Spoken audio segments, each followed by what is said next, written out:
Cousin Alice was no more than 30 when I knew her by the river. With her dark eyes and her Latin intention, and in my remembering, she is smiling, leaning on her door, gripping the edges of the frame like she was looking out from a photograph.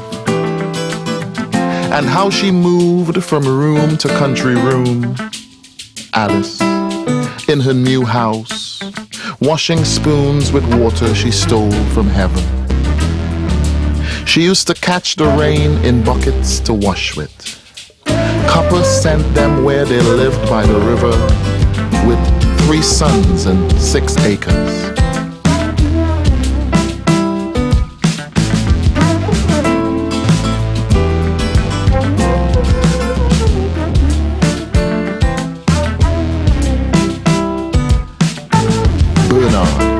Was a farmer.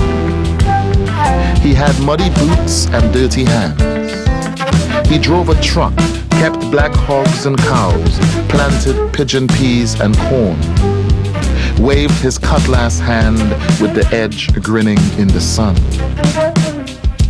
And Sunday afternoons, he liked to drive across the fields to Sandy Grande, to flirt with the woman, to drink Mountain Dew with the men, to slap harsh cards down.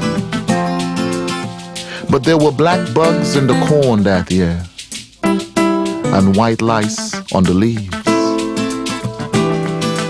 When Cousin Alice arrived in Mount Lambert that August, she was miles out of country, battered and torn and swollen with her 4th child.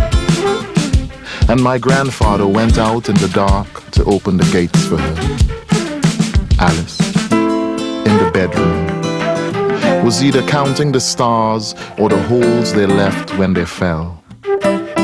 And her children, bound to that riverside shack with the paraffin lamps and Bernard, ripping their lives apart like a plow.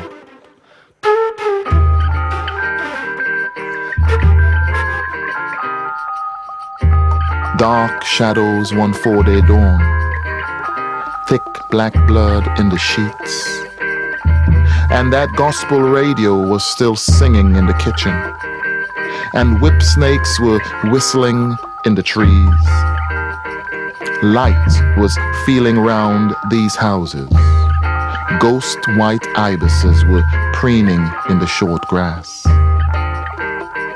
And I saw my grandmother take Alice by the hand, took her to the car, and how she held her from falling, and how the scene stayed permanent like a painting. Later that year, when the rains came, Alice returned to the river, but nothing had changed. And then we heard how she had tried, and that her eldest son had thrown those pills away. But Cousin Alice, she was determined to die.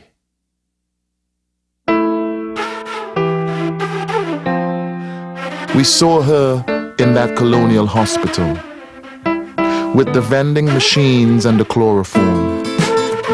We saw her there in the dusk with her poison and her pain. They say madness runs in the family, that the women carry the territory. It is they who suffer the love. It is they who bear the strain.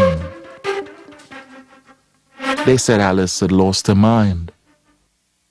When it was clear to me that there were black bugs in the corn that year and white lice on the leaves, and that the life Alice bore could kill from grief.